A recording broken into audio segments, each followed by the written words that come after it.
Shalom, shalom, peuple de Dieu. Je suis l'évangélique Jacques Soumarou. Alors, ce matin, j'aimerais encore vous apporter une petite exhortation de la part du Seigneur Jésus-Christ. Voilà, parce que nous sommes à la fin des temps. Et nous devons accélérer l'œuvre de Dieu, accélérer le service de Dieu. C'est lui qui est porté à porter la parole.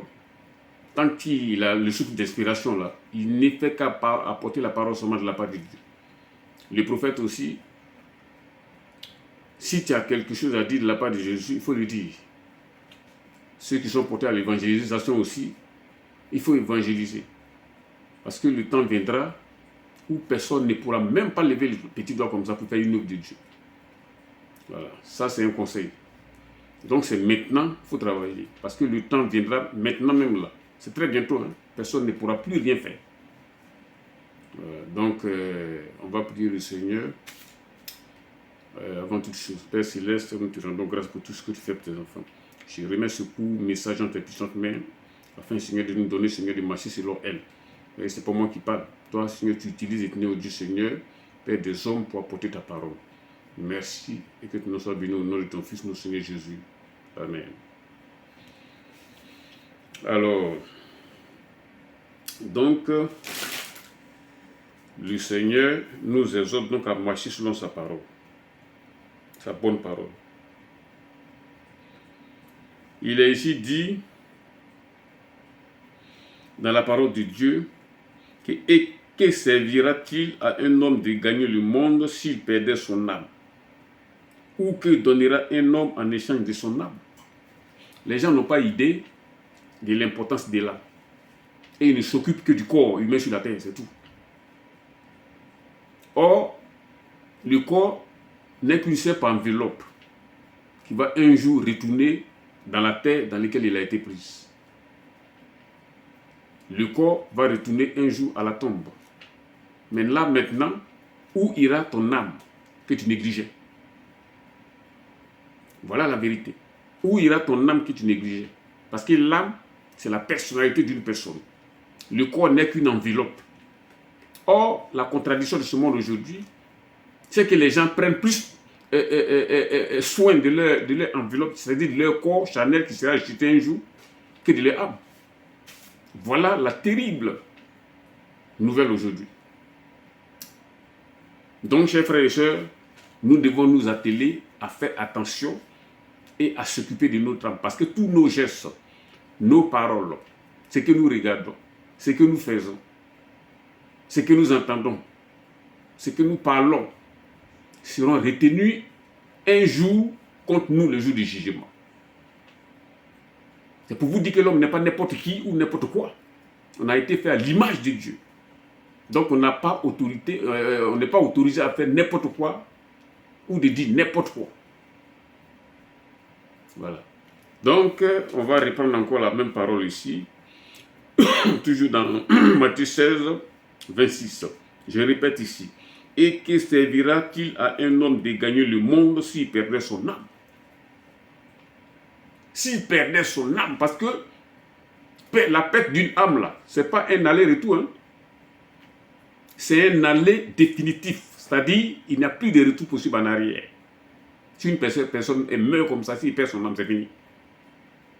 Il n'y a pas fait de dire oui, arriver de l'autre côté là-bas, bon, mon âme va négocier avec Jésus. Non, non, non, non, c'est sur la terre on fait la négociation. Si tu veux être sauvé maintenant, il faut négocier maintenant avec Jésus sur la terre. Négocier dans quel sens? C'est-à-dire, venir à Jésus, lui demander pardon pour ses péchés, se repentir, et faire de lui ton Seigneur et ton Sauveur personnel.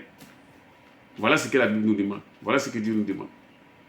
Parce qu'après la mort, là, il n'y a plus de négociation possible. C'est fini comme ça. J'interpelle ici des gens qui aiment trop argumenter, c'est-à-dire nos frères musulmans, les catholiques, les religieux, les francs-maçons, etc. Pour l'instant, ils sont dans la vie.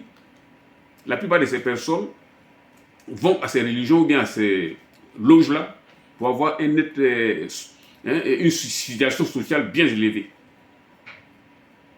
Mais dites-moi, comment un homme peut comparer l'éternité à quelques dizaines d'années?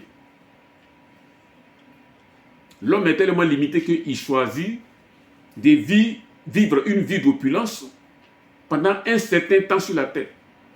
40 ans, 20 ans, 10 ans, 15 ans. Et ainsi périr pour l'éternité dans le feu ardent. C'est ce dont je vais vous parler ce matin. Donc il faut faire attention. Nous devons nous occuper plus de notre âme, de nos âmes, plutôt que de nos corps. Qui gagnera-t-il un homme? Je répète ici. Et que servira-t-il à un homme de gagner le monde s'il perdait son âme? Beaucoup n'ont pas conscience même qu'ils ont une âme. Hein. Et ils sont là, ils vivent le jour. C'est-à-dire, ils dorment le matin, le soir, ils se réveillent le matin, ils se lavent, ils mangent, ils vont au travail, etc. Sans savoir que c'est Jésus qui leur donne toutes ces opportunités-là. Toujours dans l'espoir de leur donner le temps de se repentir.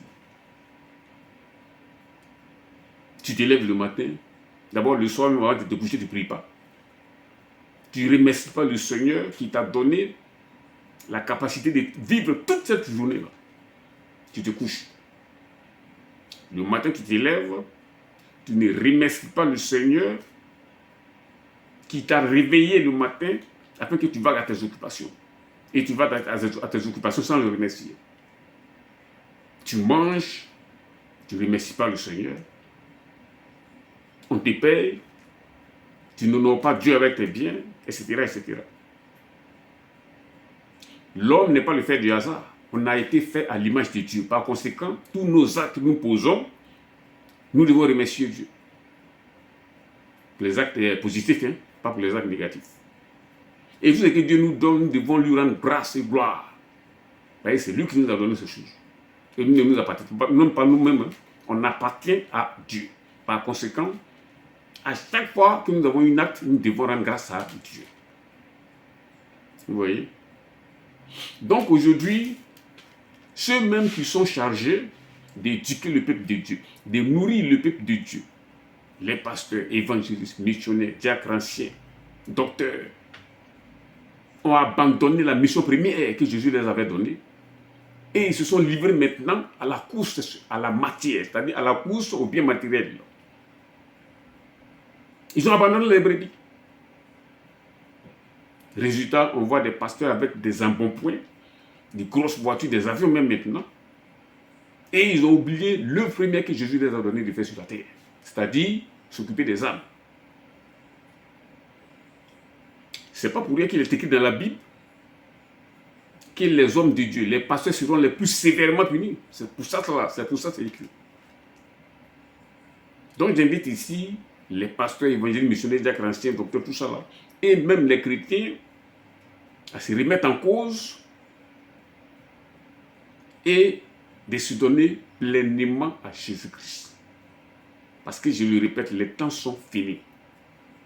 Nous devons nous atteler à marcher selon la pure parole de Jésus. Voilà. C'était cette très courte prédication que je voulais amener ce matin de la part du Seigneur. Soyez bénis et que le Seigneur nous aide à marcher selon sa parole. Père, sois béni et élevé. Nous te rendons grâce pour tout ce que tu fais constamment pour nous. Donne-nous, Seigneur, l'occasion de nous remercier, Seigneur, à chaque fois que nous faisons quelque chose, ou bien à chaque fois, Seigneur, que quelque chose nous arrive. C'est toi qui nous réveille le matin, c'est toi qui fais tout chose pour nous. Par conséquent, on doit te remercier en toutes choses. Sois béni, nous t'avons prié au nom de Jésus. Amen.